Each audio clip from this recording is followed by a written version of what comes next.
સરદાર સરોવર નર્મદા ડેમની સપાટીમાં સામાન્ય વધારો થયો છે। ગુજરાતની જીવાદોરી સમાન સરદાર સરોવર નર્મદા ડેમ જેની સપાટીમાં સામાન્ય વધારો થયો। 24 કલાકમાં 12 સેન્ટીમીટરનો વધારો આ ડેમની સપાટીમાં જોવા મળ્યો। ઉપરવાસમાંથી પાણીની આવકમાં પણ વધારો થયો છે।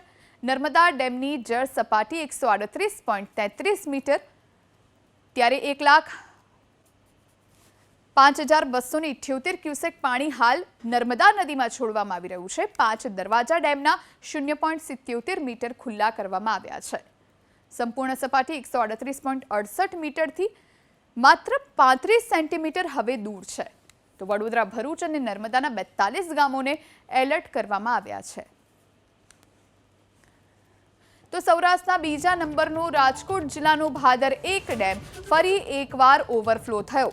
ઉપરવાસમાં ભારે વરસાદથી પાણીની ભરપૂર આવક થતાં ભાદર 1 ડેમ ઓવરફ્લો થયો, જેના પગલે અત્યારે ડેમના 10 દરવાજા 3 ફૂટ ખોલી 12,931 ક્યુસેક પાણી છોડવામાં આવ્યું છે। પ્રશાસને કાંઠાના ગામના લોકોને એલર્ટ કર્યા છે અને નદીના પટમાં અવરજવર ન કરવા માટે ગામ લોકોને સૂચના આપી।